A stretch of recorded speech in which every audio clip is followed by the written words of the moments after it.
வருவாய் தருணமிதுவே அழைக்கிறாரே வல்ல ஆண்டவரே சுவண்டை வருவாய் தருணமிதுவே அழைக்கிறாரே வல்ல ஆண்டவரே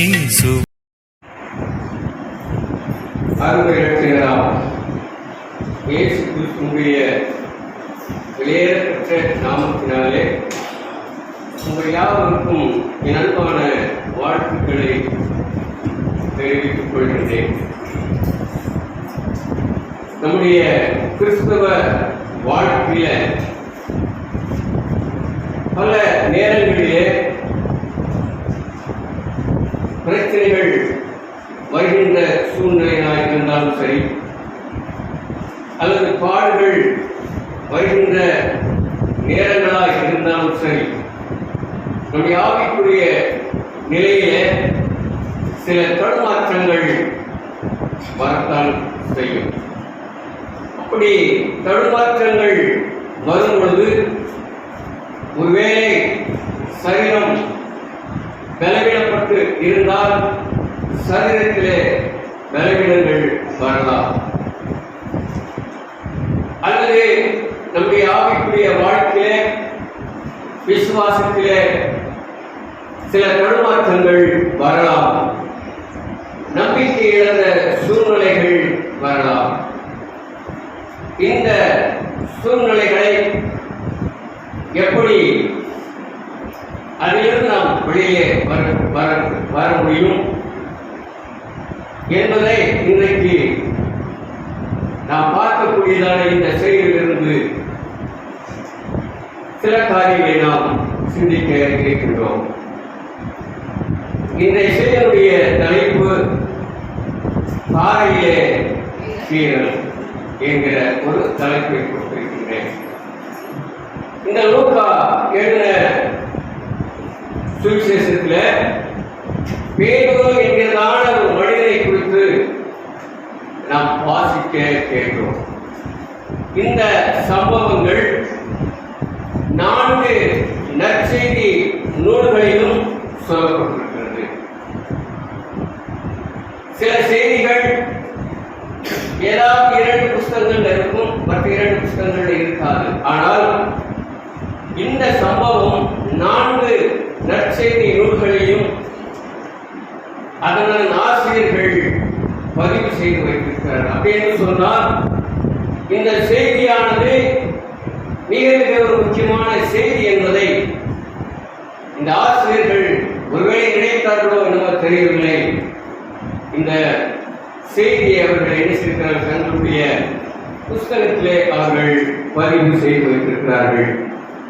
மத்திய சுவிசேஷத்தில் 26வது அதிகாரத்திலையும், மார்க் எழுதின சுவிசேஷம் 14வது அதிகாரத்திலையும், யோவான் எழுதின சுவிசேஷம் 18வது அதிகாரத்திலையும், நம்ம வாசித்த வேத பொருளியாகிய லூக்கா 22வது அதிகாரத்திலையும் இந்த சம்பவங்கள் சொல்லப்பட்டிருக்கிறத நம்ம பார்க்க முடியும். ஆக இந்த இடத்தில் சொல்லப்பட்ட இந்த பேதுரு என்று சொல்லக்கூடிய மனிதனுடைய பெயருக்கு என்ன அர்த்தம் என்று சொன்னால் கேவா என்ற அர்த்தம். பேரு என்று சொன்னால் கேவா என்ற அர்த்தம். இன்னொரு அர்த்தம், இந்த பேதுருக்கு பாறை என்கிற ஒரு அர்த்தமும் உண்டு. இயேசு கிறிஸ்து பேதுருவை பார்த்து உன்னுடைய பெயர் கேவா என்று அவர் அழைக்கின்றார். கேவா என்று சொன்னால் பாறை என்று அர்த்தம். அந்த பாறை என்பதனுடைய அந்த கருத்தினுடைய அந்த காரியமானது அவருடைய பிற்கால வாழ்க்கையில அது அப்படியே நடைபெற்றத நம்ம பார்க்கின்றோம். இந்த பாறையிலே, அதாவது பேதுருவாகிய இந்த பாறையில விரிசல் விடுகிறது, பிளவு ஏற்படுகிறது. இது எப்படியாக இந்த பாறையில இந்த கீறல் வந்தது, விரிசல் வந்தது, பிளவு வந்தது? இந்த 3க்குமே வித்தியாசங்கள் உண்டு. கீறல் என்பதற்கும் விரிவு என்பதற்கும் பிளவு என்பதற்கும் வித்தியாசங்கள் உண்டு. இப்போ இந்த பாறையில இந்த பேருடைய வாழ்க்கையில இந்த உறுதியற்ற தன்மை ஏன் வந்தது என்பதற்கு ஒரு சில காரணங்கள் உண்டு. முதலாவது, இந்த பேருவாகிய இந்த பாறையில ஒரு சின்ன கீறல். நான் உதாரணத்துக்கு சொல்லணும்னு சொன்னா, நிறைய பேர் கையில் நகம் வளர்த்துப்பீங்க. என் கையெல்லாம் நகை எடுத்துக்கிட்டு நான் பக்கம் மட்டும் எடுத்து, ஏன்னா அது இருந்த சில ஆபத்துகள் அழுப்பு சிறுப்பு கையில தான் செடி கழுவுறது, அடுப்போட வந்து சாப்பிடுவாங்க, கிருமிகள் போகும், வயிற்றுல பிரச்சனைகள் வரும். சரிங்களா?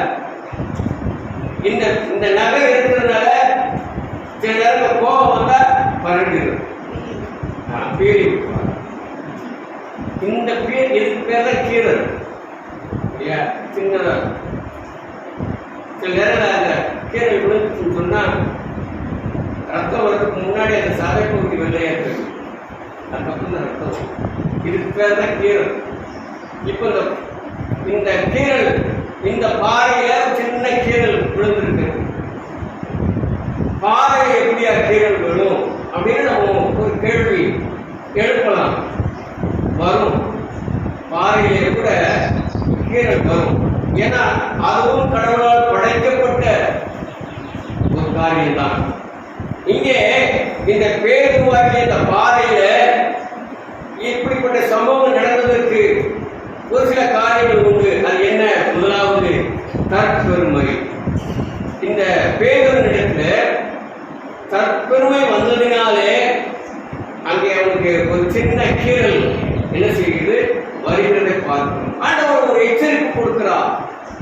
அவனுடைய விசுவாசத்தில அவனுடைய விசுவாசம் ஒளிந்து போகாதபடிக்கு தேவன் இந்த பேருக்கு ஒரு எச்சரிப்பு கொடுக்கிறத நம்ம பார்க்கின்றோம். இல்லைங்களா? 22வது அதிகாரத்துல 31 வாசிங்க.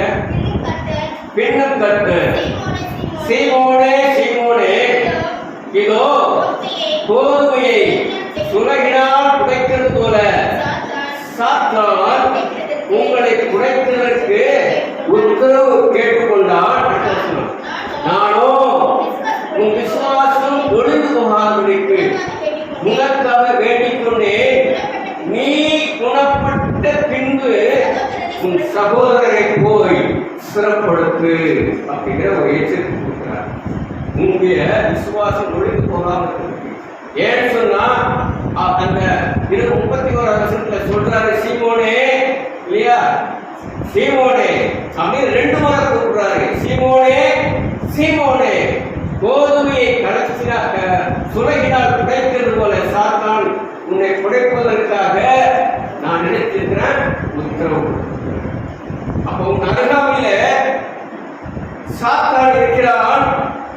அதனால அந்த அடுத்த வசனத்தில் சொல்லும் பொழுது உன் விசுவாசம் ஒளிந்து போகாத நீ பத்திரப்படுத்திக்கோப்பா, விசுவாசத்தை காத்துக் கொள்ளணும். அவன் அதுல கொஞ்சம் மந்தம் உள்ளவனாக இருந்தான்.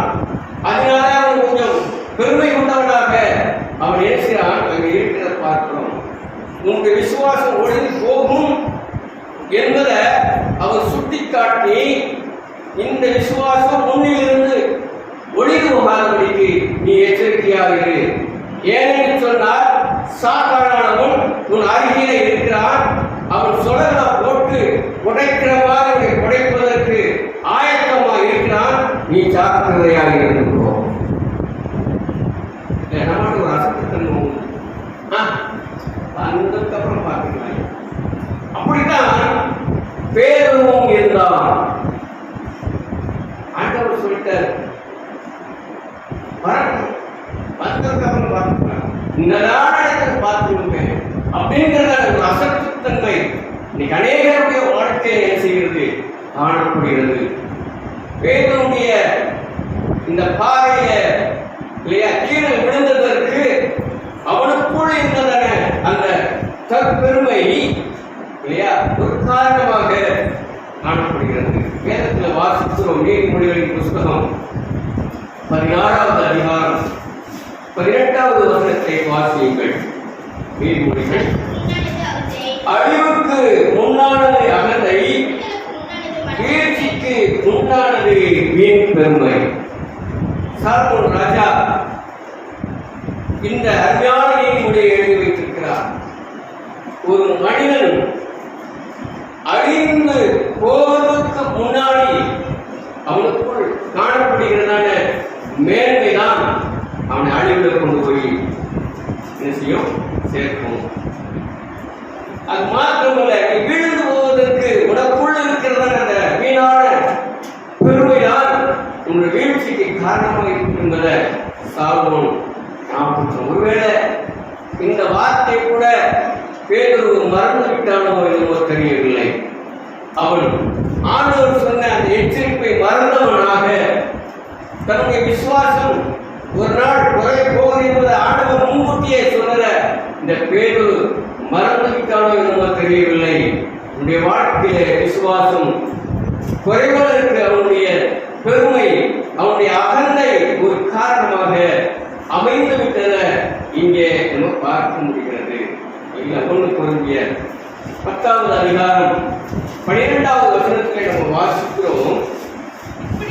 இப்படி இருக்க ஆமா, உங்களில யாரு நான் நிற்கிறேன் அப்படின்னு சொல்லிட்டு இருக்கிறா பாரு, அவங்க விழுந்து விடாதபடிக்கு எச்சரிக்கையா இருக்கணும் அப்படின்னு பவுல் சொல்றாரு. நீங்க வாட்ஸ்அப்ல இந்த வசனம் தான் நான் போட்டேன். ஒரு மனுஷன் சொல்றான், நான் எது வந்தாலும் நான் நிற்பையா, என் வாழ்க்கையில் எவ்வளவு பிரச்சனை வந்தாலும் போராட்டம் வந்தாலும் பாடு வந்தாலும் நான் நிற்பேன், நான் வந்து பாரு அப்படின்னு நினைச்சான். அதைத்தான் பவுல் சொல்றாரு, எவன் ஒருத்தன் நிற்கிறேன்னு சொல்றானோ அவன் விழுந்து விடாதபடிக்கு எச்சரிக்கையா இருக்கணும். இடத்துல பேரும் அப்படித்தான் இருந்தான். பார்த்துக்கலாம். இப்ப அவனுடைய நிலைமை என்ன? ஒரு வீழ்ச்சிக்குள்ளாக அவன் போய்கொண்டிருக்கிறத நம்ம இங்க பார்க்கின்றோம். இந்த தற்பெருமைக்கு அடுத்தபடியாக இல்லையா அவனுக்கு தொடர்ந்து சில காரியங்கள் என்ன செய்கிறது வருகிறத நம்ம பார்க்க முடிகிறது. இப்போ இயேசு கிறிஸ்து தன்னுடைய கடைசி நாட்களிலே, அதாவது சிலுவையை அடிப்பதற்கு முன்பதாக கெச்சமனே தோட்டத்திற்கு இந்த பேதுரு, யோவான், யாக்கோபு ஆகிய 3 சீசர்களையும் தன்னோடு அழைத்துக் கொண்டு போய் அவர் ஜெபிப்பதற்கு முன்னாக ஒரு கட்டளை தோறும் இந்த 3 பேரையும் இங்கே நீங்கள் அமர்ந்து ஜெபம் பண்ணுங்கள் என்று சொல்லிவிட்டு அவர் என்ன செய்கிறார்? கொஞ்சம் தூரம் போய் ஜெபம் பண்ணி கொண்டு கேட்கிறார். அவர் சிறிது நேரம் கழித்து இவர்களை பார்க்கும்படியாக வருகிறார். அப்போ இந்த 3 பேரும் தூங்கி கொண்டிருக்கிறாங்க. ஆண்டவர் எழுப்பி ஜெபம் பண்ணுங்கப்பா அப்படின்னு சொல்லி திரும்பவும் போய் ஜெபம் பண்ண போயிட்டாரு. அவர் 2வது முறை அவர் ஜெபம் பண்ணிவிட்டு திரும்பி வரும் பொழுதும் இந்த 3 பேர் தூங்கி கொண்டிருக்கிறாங்க. அப்பவும் அவர் எழுப்பி விட்டு அவர் 3வது முறை ஜெபம் பண்ண போறாரு. 3வது முறை ஜெபம் பண்ணிவிட்டு அவருடைய வேலை வர்றதுனால இவர்களை பார்க்க வந்தா 3வது முறை வேலையாக தூங்கி கொண்டிருக்கிறாங்க. ஆண்டவர் சொல்றாரு அவங்களை பார்த்து, சீமோனே இல்லையா, நீ நித்திரை பண்ணி கொண்டிருக்கின்றாயோ இல்லையா, நீ விழித்திருந்து ஜெபம் பண்ண வேண்டுமே. இந்த காரியத்தை நீ மறந்தவனாக நீ என்ன செய்ய, சோதனைக்காரன் உங்களை தொடர்ந்து பிடிக்காமல் இருக்கணும்னு சொன்னான். சத்ருவானவன் உன் வாழ்க்கையில இடைஞ்சல்கள் கொடுக்காமல் இருக்க வேண்டும் என்று சொன்னால் நீ விழித்திருந்து ஜெபம் பண்ண வேண்டும். ஆனா இந்த இடத்துல ஆண்டவர் கண்ட காட்சி என்ன? 3 பேருமே தூங்கிக் கொண்டிருக்கின்றார்கள். 1 மணி நேரமாவது விழித்திருக்க கூடாதா? அந்த வேதனை இயேசு கிறிஸ்துவின் உள்ளத்திலிருந்து வெளியே வருகின்றதான ஒரு வார்த்தை. எவ்வளவு துக்கம் அவருடைய உள்ளத்திலிருந்து வெளியே வருகிறது. துக்கத்தின் அடையாளமாக அந்த வார்த்தை வெளியே வருகிறது. 1 மணி நேரமாவது நீங்கள் விழித்திருக்க கூடாது. உங்கள் வாழ்க்கையிலே சோதனை வரப்போகிறது. ஆகையால்தான் நான் ஜெபிக்கும்படியாக இந்த இடத்திலே கொண்டு வந்து உங்களை நிறுத்தி வைத்திருக்கின்றேன். உங்களுக்கு வரப்போகிற சோதனையை கூட நீங்கள் நினைவு கூடாதபடிக்கு தூங்கிக் கொண்டிருக்கிறீர்கள். ஆவிக்குரிய வாழ்க்கையில அநேக கிறிஸ்தவர்கள் தூங்கிக் கொண்டிருக்கிறார்கள். ஏன் எழுப்புதல்கள் திருச்சபைக்குள்ளே வல்ல அப்படின்னு சொன்னா இன்னைக்கு திருச்சபையார் தூங்கிக் கொண்டிருக்கிற ஒரே காரணத்தினால்தான் திருச்சபைகள் எழும்பாத நிலையை காணப்படுகிறது. நமக்கு மனசாட்சி ஆண்டவர் கொடுத்திருக்கிறார்.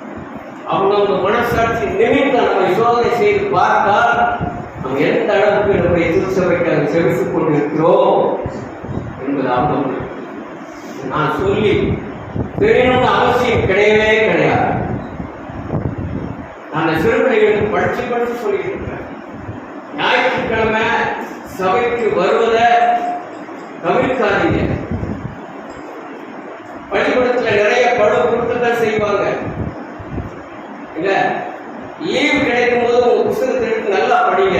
ஆனா கடவுளுக்குரிய அந்த 1 மணி நேரத்தை நீங்க என்ன செய்யறாங்க வேஸ்ட் பண்ணிடாதீங்க. நீங்க தேவனுடைய சமூகத்தில் அந்த விழுந்துருன்னு சொல்லி படிச்சு சொல்றாங்க. ஆனா சில பேர் காலம் வாழ்ந்ததே கிடையாது. அப்ப எதிர்காலத்துல ஒரு வீழ்ச்சி வரும்பொழுதுதான் நமக்கு தெரியும் கடவுளுடைய அருமை. அது வரைக்கும் தெரியவே தெரியாது.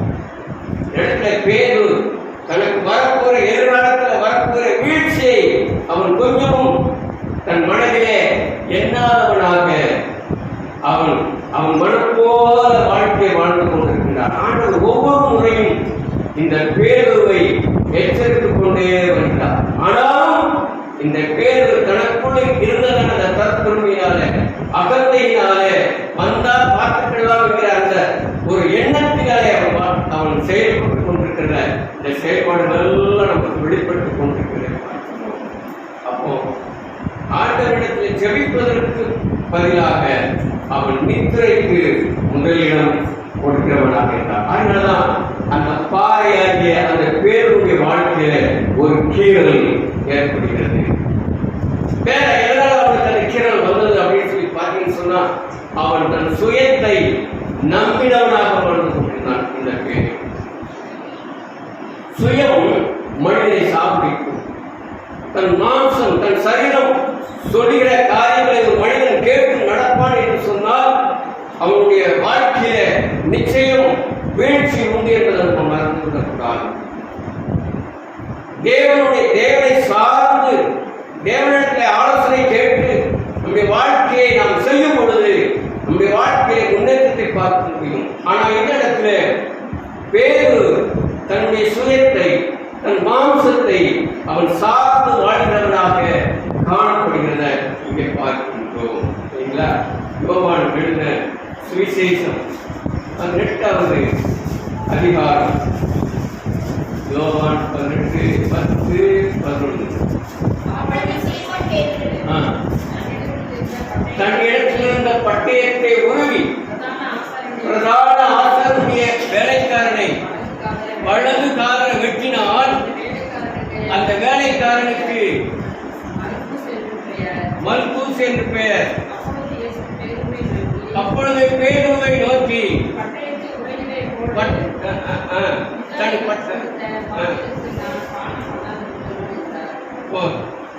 இப்ப இங்க நடக்கிற சம்பவம் என்ன? இயேசு கிறிஸ்துவை பிடிக்கும்படியாக வந்து நிற்கின்றார்கள். தீவட்டியோடு கூட பட்டயத்தோடு கூட இல்லையா இயேசு கிறிஸ்துவை பிடிக்கும்படியாக யூத ஜனங்கள் வந்து நிற்கின்றார்கள்.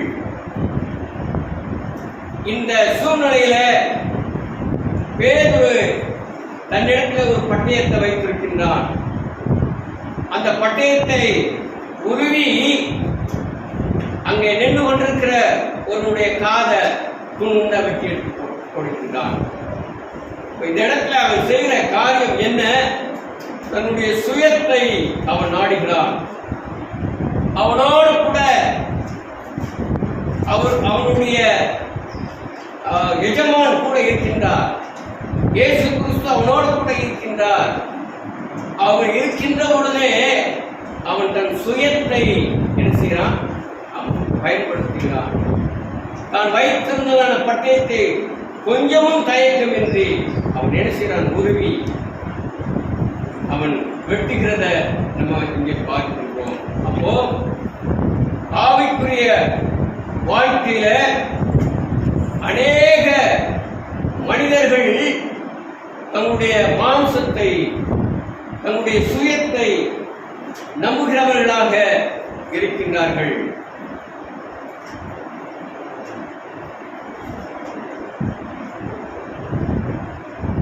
அப்போ இந்த மனிதர்கள்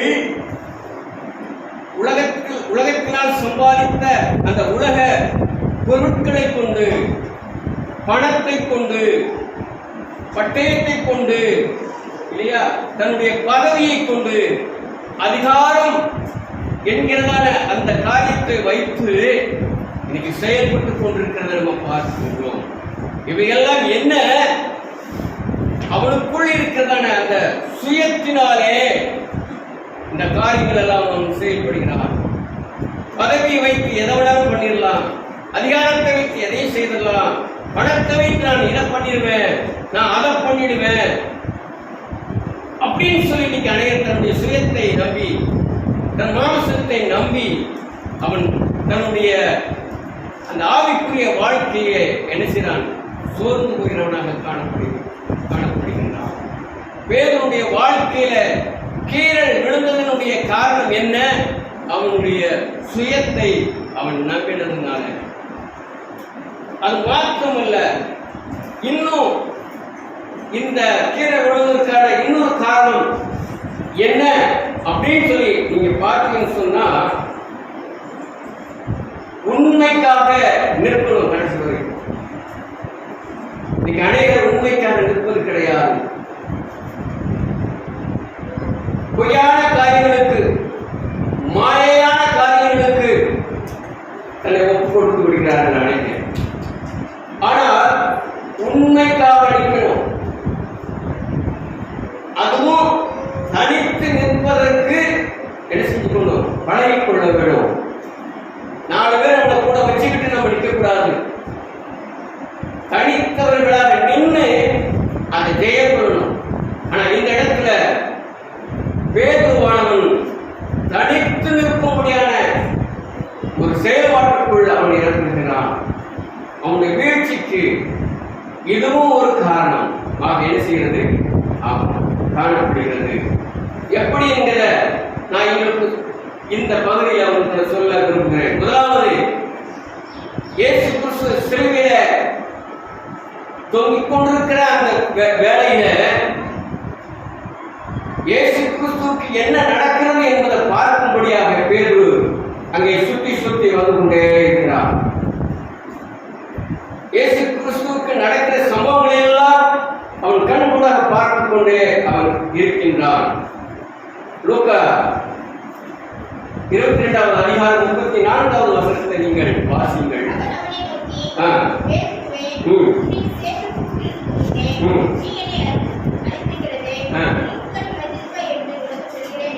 ஆமா, ஒரு நல்ல ஒரு காரியத்தை சொல்லிட்டார், முன்கூட்டியே சொல்லிட்டார். நீ ஒரு சம்பவத்தை நீ செய்ய போறப்பா, இந்த சம்பவத்தை செய்து முடிப்பதற்குள்ளாக அவன் கூப்பிடணும் அப்படின்னு சொல்லி சொல்றாரு. முதலாவது அவன் என்ன செய்ய தெரியுமா? தூரத்துல நின்று இயேசு கிறிஸ்துவுக்கு சம்பவிக்கிற காரியங்களை அவன் பார்க்கின்றான். தூரத்துல நின்று அதுக்கப்புறமா அவன் பார்த்தீங்கன்னு சொன்னா அரண்மனை முற்றம் வரைக்கும் போறான். அரண்மனை வாசலுக்கு வரைக்கும் நினைச்சான். அவன் போயிட்டு அங்க என்ன நடக்குங்கிறத இந்த பேர் நினைச்சான் கவனிக்கிறவனாக பார்க்கிறான். அதுக்கப்புறம் பார்த்து அரண்மனை வாசலுக்கு கொஞ்சம் வெளியில போய் நின்று பார்க்கிறான். வெளியில போய் நினைச்சான். அவன் பார்க்கிறான். அவன் பொறுக்க முடியல. இன்னும் கொஞ்ச நேரம் உள்ள போயிட்டான். அரண்மனைக்குள்ளேயே போயிட்டான். உள்ள போய் பார்த்து கொண்டிருக்கிறான். இயேசு நடக்கிற சம்பவங்கள்ல அவன் உள்ள போய் அவன் நினைச்சான் பார்க்கிறான். இப்படி அங்கேயும் இங்கேயும் அவன் நிற்கிறான். கடைசியில குளிர் காய்ந்து கொண்டிருக்கிற இடத்துல போய் நினைச்சான் போய் நிற்கின்றான். அவன் பார்க்கிறான். ஏய், நீ அவனோடு கூட இருக்கிறவங்கள அப்படின்னு சொன்னவன இல்லையே அப்படின்னு நினைச்சான். அவன் பதில் சொல்றான். 2வது முறை அவன் எழுச்சினான் போய் நிற்கிறான். இல்லை இல்லை, இவன் இயேசு கிறிஸ்துவோட கூட தான் இருந்தவன். அவன் உடனே சொல்றான், எனக்கு அந்த மனுஷனுக்கு தெரியாது அப்படின்னு அடுத்து ஒரு பதில் சொல்றான். மூன்றாவது போய் அவன் எழுச்சினான், போய் உட்காரா, அந்த குடும்பக்காரனோடு சேர்ந்து உட்கார்ந்துட்டு போறான். கேப்பா, நீ நிச்சயமா அவனோட கூட இருந்தவன் தான், உன் பேச்சு எல்லாமே அது வெளிப்படுத்துகிறது என்று சொன்ன உடனே அவன் சத்தியம் பண்ண ஆரம்பிக்கிறான், சபிக்க ஆரம்பிக்கின்றான். அந்த மனுஷனை யாரையே அவன் யாரோ எவரோ எனக்கு தெரியாது, சத்தியம் பண்ணுகின்றான், கிறிஸ்துவை சபிக்க ஆரம்பிக்கின்றான். அந்த இடத்துல அவன் எழுச்சினான், கொஞ்சம் கூட தயக்கம் இல்லாம நான் கூட இருந்த இயேசு கிறிஸ்துவை சபிக்கிறத நம்ம பார்க்கிறோம். நம்முடைய வாழ்க்கையும் அப்படித்தான். கடவுள் நமக்கு சில சோதனைகளை கொடுத்தன்னு சொன்னா, கடவுள் ஏன் எனக்கு இப்படித்தான் செய்கிறாரோ? கடவுளை சபிக்க ஆரம்பிக்கின்றோம், கடவுளை விட்டு விலக ஆரம்பிக்கின்றோம், கடவுளை தூசிக்க ஆரம்பிக்கின்றோம். இவையெல்லாம் ஏன்? நீ ஒரு தனி மனிதனாய் உன்னையே நீ நம்பி வாழ்ந்து கொண்டிருப்பதனாலதான் இந்த கீரல் ஆவிக்குரிய வாழ்க்கையில இந்த வீழ்ச்சி ஏன் வருகிறேன்னு சொன்னா, நானே முடிவெடுக்கிறேன், நானே செயல்படுத்துவேன் என்கிறதான தன்னை சார்ந்த காரியங்களை செயல்படுகிறதுனாலதான் இப்படிப்பட்ட வீழ்ச்சிக்குள்ள சங்கீதக்காரன் முதலாவது சங்கீதத்துல அவன் சொல்றான், பாவிகளுடைய வழியில பரியாசக்காரன் உட்கார்ந்தத்துல இரவு மகளும் நீ தியானிக்கும் சொல்லி சொல்கிறான். ஆனா இந்த வசனங்களை எல்லாம் வேறு சற்று மறந்தவனாக காணப்படுகின்றான். அவன் உட்கார்ந்து இருக்கிற இடம் என்ன? பரியாசக்காரன் உட்கார்ந்த இடத்துல அங்க போய் அவன் உட்கார்ந்து கொண்டு இருக்கிறத நம்ம பார்க்கிறோம். தீய வழிய செல்கின்றதான மக்களுடைய மத்தியிலே அவன் இருக்கிறான், அங்கே அவன் உட்கார்ந்து கொண்டிருக்கிறான். அதனாலதான் அவனுடைய வாழ்க்கையில இந்த கீரல் வந்தது. முதலாவது பேருடைய வாழ்க்கையில கீரல் வந்ததுக்கு காரணம் என்ன அப்படின்னு சொன்னா, அவனுக்குள் இருந்ததான தற்பெருமை. இரண்டாவது, அவன் ஜெபத்திற்கு முதலிடம் கொடுக்கவில்லை. மூன்றாவது, தன் மாம்சத்தை சார்ந்து நிற்கிறான்.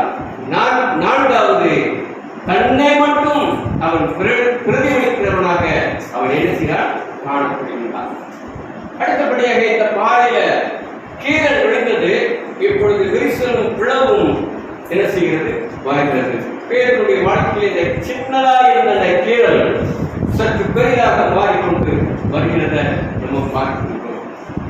நீங்க பாருங்க, இயேசு அங்க அந்த வேலைக்காரி வந்து கேட்கிறப்போ, நீ வந்து இந்த இயேசுவோடு கூட இருந்தவன் தானே அப்படின்னு சொல்லி கேட்கின்ற பொழுது அவன் என்ன செய்யறான்? தெரியாது என்று சொல்லி அப்பட்டமான ஒரு பொய்யை சொல்கிறத பார்க்கின்றோம். ஏன்னா இந்த பொய் பேசுறதுக்கு எந்த பள்ளிக்கூடத்திலையும் படிக்க வேண்டிய அவசியமே இல்லை. பொய்யை படிக்கிறதுக்கு படிச்சு பட்டுதான்னு அவசியமே கிடையாது. இதெல்லாம் ஆட்டோமேட்டிக்கா நமக்கு வந்துடும் இல்ல. இந்த பட்டம், பொய் பேசுகிற பட்டம் ஆட்டோமேட்டிக்கா நமக்கு கிடைக்கக்கூடிய இந்த பொய்கள்லாம் ஒரு தகப்பன் ஒருத்தர் இருக்கிறான். யாரு? சாத்தான். பொய்க்கு தகப்பன யோகன் 8வது அதிகாரத்தில் நீங்க வார்த்தைன்னு சொன்னாங்க, அங்கே சொல்லப்பட்டிருக்கிறது. அப்போ நம்ம பிறக்கும் போதே அது நம்ம கூட வருகிறதான ஒரு குணம் இந்த பொய் பேசுறது.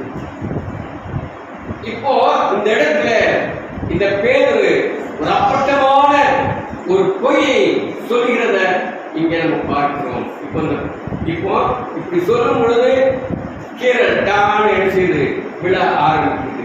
மீண்டும் இன்னொருத்தி வந்து கேட்கிறா இல்லையா, இவன் இயேசுவோடு கூட இருந்தவன் தான் என்று சொல்லி அங்கே சொல்லும் பொழுது அவன் சொல்றான், அந்த மனுஷனை எனக்கு தெரியாது, அறியே அப்படின்னு 2வது முறை அங்க சொல்கிறான்.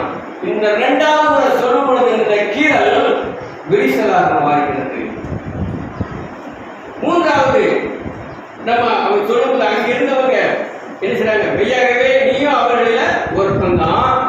உன்னுடைய பேச்சு, உன்னுடைய நடக்க, உன்னுடைய செயல்பாடுகள் அத்தனையும் சரியாவே காட்டுது அப்படின்னு சொன்ன பொழுது அவன் என்ன செய்யறான்? தெரியாது சொன்னது மாத்திரமல்ல, சத்தியம் பண்ணவும் சபிக்கவும் தொடங்கினான். இப்போ இந்த பாறை பிளவுபட்டு கீரல் உண்டாச்சு. இந்த 3 சம்பவங்களும் அதுல அடங்குது. முதல்ல தெரியாதுன்னு சொல்லிட்டான், அதே சொல்லி ஒரே ஒரு பார்த்து முடிச்சான். அப்போ கீரல். ரெண்டாவது, ஆமா அந்த மனுஷனே தெரியாதுன்றான். இன்னொரு அடி விழுகுது. அங்க என்ன செஞ்சிச்சு? விரிசல் உண்டாயிடுச்சு. இப்போ மூன்றாவது, அவன் தெரியாத சொல்றது மாத்திரம் இல்ல, சத்தியம் பண்ண ஆரம்பிச்சுட்டான், சபிக்க ஆரம்பிச்சுட்டான்.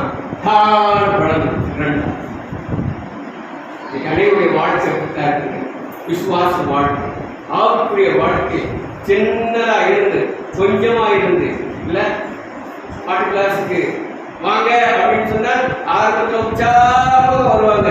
இதை சின்ன உதாரணம் சொல்றேன், ஆரம்பத்தில் உற்சாகமா வருவாங்க, செய்வாங்க. அப்புறம் பாருங்க, கொஞ்சம் வருவதுன்னு சொன்னா படிக்கணும், நினைக்கிறது கட்டு, அந்த 1 மணி நேரம் தான் அவங்களுக்கு பெருசா தெரியும். அப்புறம் பாருங்க ஞாயிற்றுக்கிழமை இதுவும் போச்சு. அப்புறமா எக்ஸாம் எழுதி மதிப்பு வந்த உடனே உட்கார்ந்து அளவு. இங்க பேருடைய நிலம் அப்படித்தான். அனைவருடைய வாழ்க்கையில் இதுதான். எதுக்கு முதலிடம் கொடுக்கணுமோ அதுக்கு முதலிடம் கொடுக்கணும். அது முதலிடம் நம்ம கொடுக்கணும்னு சொன்னா இந்த பேருவை போன்ற வாழ்க்கையில பிளவுகள் வரத்தான் செய்யும், விரிசல்கள் வரத்தான் செய்யும், கீரல்கள் வரத்தான் செய்யும். இல்லையா? மறுதளித்த உடனே சவிக்கவும் சத்தியம் பண்ணவும் அவன் தொடங்கி வைத்திருக்கிறான். இந்த இடத்துலதான் இந்த விரிசல் எல்லாம் 2ஆக பிளந்து காணப்படுகிறத பார்க்கிறோம். நிகழ்ச்சிக்கு பிற்பாடு இந்த பேருவாளை எழுந்திருக்க முடியுமா? 2ஆ உடைந்த இந்த கற்பாறை மீண்டும் ஒட்ட வைக்க முடியுமா? கஷ்டம். பாறை உடைஞ்சிச்சு. இந்த பாறை உடைஞ்ச பாறை ஒட்ட வைக்கணும்னு சொன்னா ரொம்ப கஷ்டம். ஆனா முடியும். தேவனால் கூடாத காரியம் ஒன்று. எல்லாம் தேவனால். கடவுளை சார்ந்த ஒரு மனிதன் தன் வாழ்க்கையை அமைத்துக் கொண்டு போகும் பொழுது, ஏன்னா எல்லாமே அவரால் படைத்திருக்கீங்க. அவர் படைத்ததுனாலே அவர் எல்லாவற்றையும் சரிவனமும் அவராலே முடியும் அப்படின்னு சொன்னார். உன் விசுவாச அந்த வாழ்க்கையை முழுமையாக தேவனிடத்தில் நினைக்கணும், ஒப்புக்கொடுக்கணும். எப்படி சரி செய்யப்படுகிறது என்பதை நம்ம பார்க்கணும். உடனே பாருங்க, இயேசு கிறிஸ்து ஏற்கனவே அவனுக்கு எச்சரிக்கை கொடுத்தாரு. பேதுருவே, இன்னைக்கு நீ 3 தடவை மறுதளிக்க போற. நீ மறுதளிச்ச உடனே என்ன செஞ்சிடும்? சேவை நடந்துச்சா? ஆண்டவர் இந்த சேவை மூலமாக இந்த பேருவை உணர்த்துவிக்கின்றார். சாதாரண ஒரு சேவை தான். தினமும் நமக்கு எச்சரிக்கை கொடுத்துட்டேன். காலையில் எழுந்திருக்க சொல்லி தினமும் எதுக்கிட்ட சேவை காலையில் 4 மணிக்கு 3 மணிக்கு 4 மணிக்கு சொல்லுங்க. நீங்க நானே எதிர்த்து ஜபம் பண்ணிருக்கா? ஆண்டவர் சொன்னார், 1 மணி நேரமாவது உன்னால வீட்டிருக்க முடியாதா? சேவை பண்ண ஆண்டவர் ஆகிவிட்டு அர்த்தம் சொல்றார். நீ ஜபம் பண்ணுவதற்காக ஒரு சேவலை நான் உருவாக்கி வைத்திருக்கிறேன். எத்தனை பேர் காலையில் எதிர்த்து ஜபம் பண்ணுறீங்க?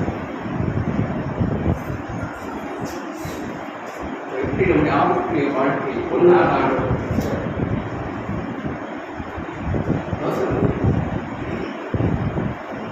தினமும் சேவல் கூறிக்கொண்டிருக்குங்க.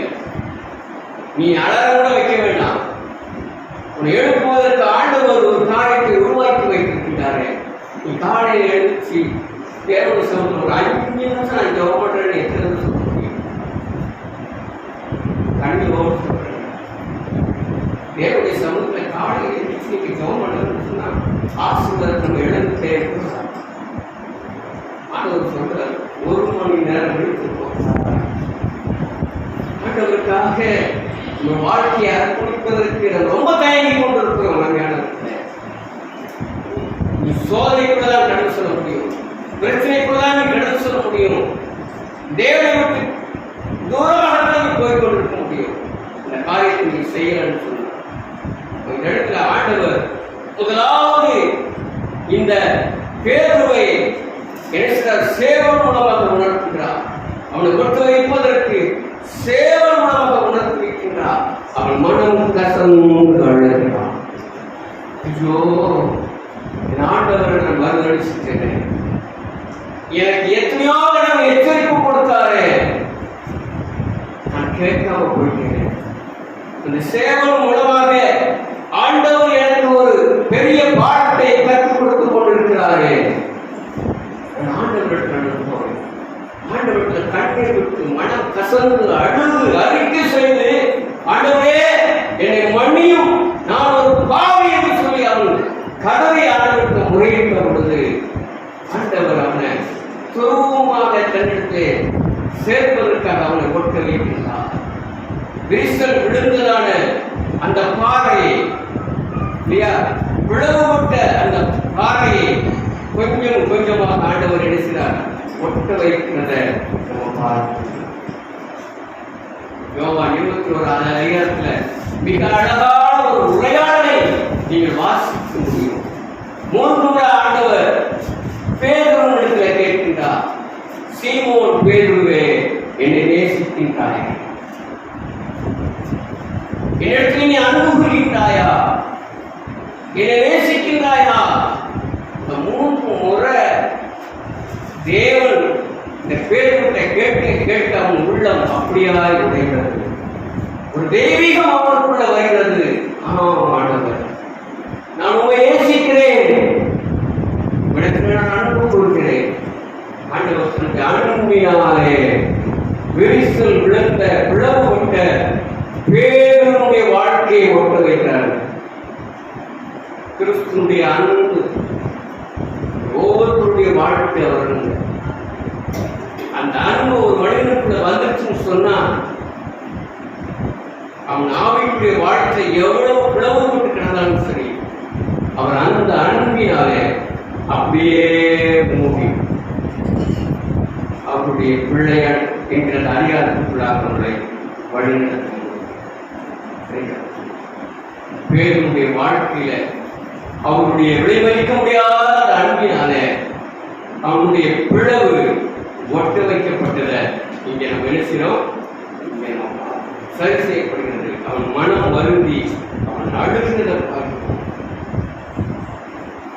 அழுகிறதுக்கு முன்பதாக இயேசு கிறிஸ்துவினுடைய பார்வை இந்த பேருவின் மேல் பார்க்கிறது. சிறுவில் இருப்பார் சேவல் கூவுன உடனே முதல்ல சேவல் கூவுது, அவனை ஒட்டு வைப்பதற்கு முதல்ல சேவல் கூவுது. சேவல் கூவுன உடனே ஆண்டவருடைய பார்வை பேரவரும் மேல போய் படுகிறது. அந்த பார்வை உங்கள் மீது எங்கே படணுங்க? கர்த்தருடைய பார்வை அப்பதான் திருப்பப்பட்டது. யோவாவுக்கு கர்த்தருடைய கண்கள்ல நிறைய சொல்லிட்டே போகலாம். அந்த மாதிரி வார்த்தை கர்த்தருடைய கிருபை நமக்கு வேணும்னு சொன்னா அவருடைய கண் உங்களையும் என்னையும் கண்ணோக்கி பார்க்க வேண்டும். பேருடைய வாழ்க்கையிலே கர்த்தருடைய கிருபை அவனை தொடுகிறது. 3வது மனம் வருத்துகிறார், பாவத்தை அவன் அறிக்கை செய்கிறார், இயேசுவோடு கூட ஒப்புரவாகி ஆண்டவர் அவர் அன்பினாலே அவரை அரவணைத்துக் கொள்கிறார். நம்முடைய பிற்கால வாழ்க்கை என்னவா மாறினது? நேரே அவன் சுகப்படுத்துகிறவனாக, சபைகளிலே மக்களை சேர்க்கின்றவனாக கேட்டுக்கொண்டிருக்கிற அன்புக்குரியவர்களே, கண்மலையா இயேசு பேருவை என்கிறதான இந்த மனிதன் ஒரு பாறையாக இருந்தார். ஆனால் இந்த பேருவை பார்த்திலும் கண்மலையாய் இருக்கின்றதான என்னுடைய ஆண்டவர் பல கீழல்களை தன் சரீரத்திலே போட்டார். கணக்கே கிடையாது. அவன் சரீரத்தில் விழுந்த கீழல்கள் கணக்கே கிடையாது. எதற்காக இந்த கீரல்கள்? உலகத்தில் இருக்கிற அத்தனை பேருடைய கீழ்ப்படியாமையால் இயேசு கிறிஸ்துவின் மீது அத்தனை கீரல்கள் உள்ளது.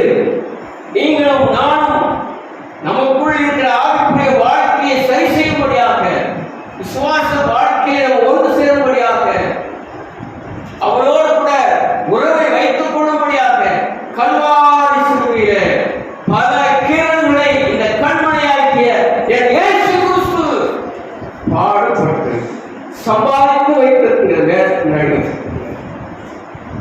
இது வெறுமனை கிடையாது. உணர்வோடு நமக்கு கையை வைக்கணும். நம்மெல்லாம் பாத்திர உணவுகளாக வந்து உட்கார்ந்து கை வச்சு சிந்தனை பண்ண சமூகத்தை கண்ணு முன்னாடி கொண்டுவாங்க. எத்தனை கீரல் எதற்காக? நமக்குள் இருக்கின்ற விரிசல், நமக்குள் இருக்கின்ற பிளவுகளை, கீரல்களை ஒன்றுபடுத்தி உறவுபடுத்தி அவரோடு கூட ஐக்கியம் கொள்வதற்காகத்தான் இத்தனை பாடுகளை பட்டு ரத்தத்தை சிந்தி சரீரத்தை பிட்ட கொடுத்து நினைவு கூற முடியாது. ஆனால் உங்களை